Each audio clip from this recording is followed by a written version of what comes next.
집안을 번영하게 하고 부자의 삶으로 살아가는 방법에는 활기가 넘치고 생기가 강한 물건을 두는 것입니다. 또 그 위치에 맞도록 제대로 정리를 해 두는 것도 하나의 방법이 될 것입니다. 하지만 집안에 분명히 죽은 기운, 즉 사기가 강하도록 하는 물건이 있다는 것입니다. 스스로도 모르게 아무 생각 없이 집안에 들어온 물건 하나가 우리 집안의 재물운을 사라지게 만들고 있다면 어떻게 할까요? 제가 많은 집안의 풍수를 봐주면서 부자들 집안의 풍수와 가난한 사람들의 집안의 풍수는 정말로 확연히 차이가 있다는 것을 알 수가 있었습니다. 일반적으로 별것 아니라고 하는 작은 것들도 부잣집에서는 크게 신경을 많이 쓰고 있지만은 가난한 삶을 살고 있는 분들은 제대로 그렇지 않더라는 것입니다.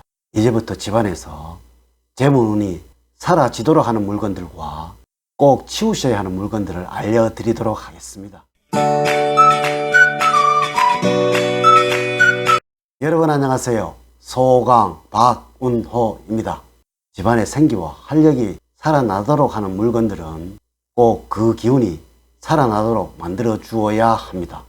또 집안에 죽은 기운, 즉 사기가 생기도록 만드는 물건들은 꼭 치우셔야 합니다.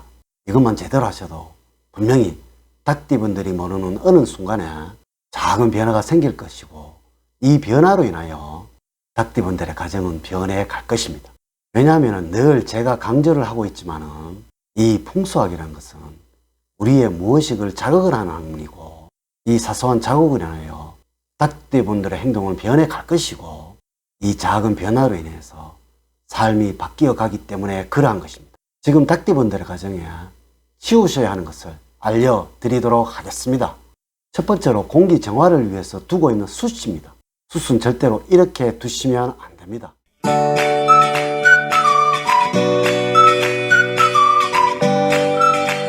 꼭 이렇게 두셔야 합니다.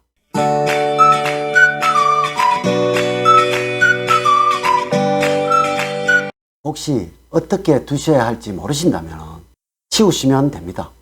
이는 생명이 없는 기운이라서 죽은 기운이라는 것입니다. 이 죽은 기운이 살아나기 위해서는 살아있는 기운을 흡수를 해야 한다는 것이 풍수학을 다루는 사람의 견해이고 또한 모든 풍수학 서적에 나와 있습니다. 두 번째로 아무 생각 없이 주워온 돌입니다. 집안에 들어놓은 돌은 수석이 대부분일 것입니다. 많은 분들이 수석을 수집을 하고 계시지요. 이 수석이 집안에 너무 많으면 안 됩니다. 이 돌은 변화를 하지 않는 자연이라는 것입니다. 세상의 모든 자연 중에서 변화를 하지 않는 자연은 죽은 기운이라고 판단을 합니다. 이 돌은 자연에서 닭띠분들의 가정으로 옮겨진 것입니다. 이 수석이 생명력을 가지기 위해서는 반드시 어떠한 변화를 주어야 합니다. 하지만 이 돌에는 변화를 주기가 쉽지 않을 것이고 수석은 대부분 모양대로 전시를 하고 있습니다.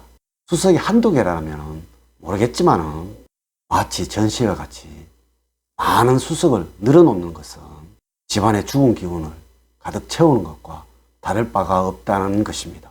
자연을 키우고 싶다면 분재를 키우는 것이 좋습니다. 이는 아주 좋은 생명의 기운이고 살아있는 기운입니다. 세 번째로 죽은 나무 뿌리로 만든 장식품이 되겠습니다.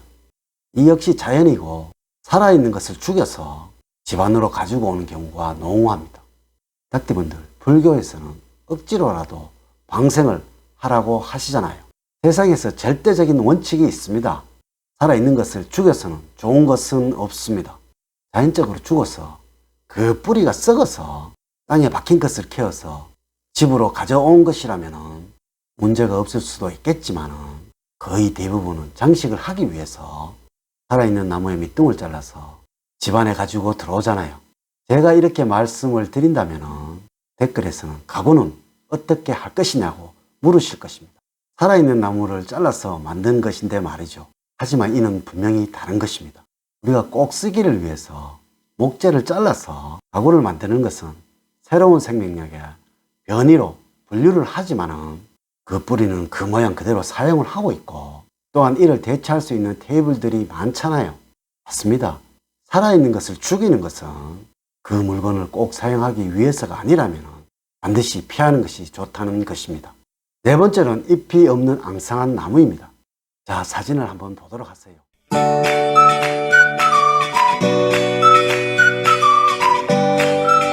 이러한 나무들은 무조건 버리셔야 합니다. 닭띠분들도 느끼시고 계실 것입니다. 외로움과 죽어가는 느낌, 이는 닭띠분들의 가정에 죽음의 기운을 가득 채우고 있는 것입니다. 꽃을 말려서 장식품으로 사용하시는 것 또한 풍수학에서는 매우 해롭다고 하고 있습니다. 가정에서 어떠한 물건이라도 부정적인 느낌이 드신다면 이는 분명히 해로운 것입니다. 항상 생동감이 넘치는 잘 살아나는 느낌이 나는 나무나 화초를 가꾸도록 하세요. 다섯 번째로, 가능하면 옷은 얻어오시면 안 됩니다. 특히 이것이 돌아가신 분의 것이라면 무조건 버리셔야 합니다. 이분이 돌아가시기 전에 얻어오셨는데 내가 입고 있는 사이에 돌아가셨다면 상관이 없습니다. 하지만 돌아가시고 난 뒤에 얻어온 옷이라면 이는 반드시 버리셔야 하고 절대로 집안에 두어서는 안 될 것입니다. 간혹에 보면 이러한 경우가 있을 거예요.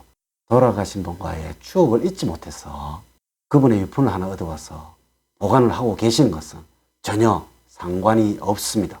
우리의 생기가 이를 충분히 이겨낼 수가 있기 때문에 이런 작은 사기 하나 정도는 상관이 없다는 것입니다. 하지만 그 양이 많거나 특별한 의미가 없이 얻어서 온 것이라면 절대로 안 됩니다. 이렇게 얻어온 옷은 이러한 문제일 수도 있지만 또한 가세가 길고 쇠락해서 자신이 가지고 있던 비싼 옷을 판매하는 경우도 있을 것입니다. 닭띠분들, 옷은 자신의 분신과 같습니다. 자신의 기운이 모두 담겨져 있는 것입니다. 갑자기 큰 부를 얻어서 자신의 있던 옷이 아까워서 주는 것이라면 이는 무조건 얻어 오셔야 됩니다. 좋은 기운과 성한 기운을 가진 옷이니까 그러합니다. 하지만 이러한 경우는 없다고 보면 될 것입니다. 이렇게 그 사람의 사정을 잘 아는 옷, 성공한 사람의 옷이나 번영한 사람의 옷이 아니라면 절대로 얻어 오셔서는 안 됩니다. 이 외에도 집안에서 깨어지거나 부서지거나 고장난 것이나 짝을 잃은 물건이란 것은 자신의 의미를 다한 것이라고 풍수학에서는 여기고 있으며 생애기운보다 사회기운이 강한 물건이라고 풍수학에서는 판단을 하고 있습니다. 이는 반드시 고치시고 버리셔야 합니다. 하지만 이것들보다 제가 앞서 말씀드린 것들은 우리 집안의 재물운과 번영운을 위해서는 아주 중요한 것들입니다. 다시 한번 강조를 드립니다. 세상에 어떠한 것들이라도 그 의미가 없는 것이 없습니다. 새로운 역할을 만들어주는 것이 아니라면 절대로 죽은 기운을 집안에 들어놓으셔서는 안 됩니다. 이제 오늘의 이야기를 마치도록 하겠습니다. 늘 닭띠분들의 가정에 사랑과 행복이 넘치는 삶을 만들어 드리도록 노력을 하겠습니다. 오늘의 이야기가 마음에 들으셨다면 좋아요, 구독, 알림 설정을 부탁드립니다. 오늘 긴 시간 시청해 주셔서 감사드립니다. 다음 시간에 더 좋은 영상으로 인사드리도록 하겠습니다.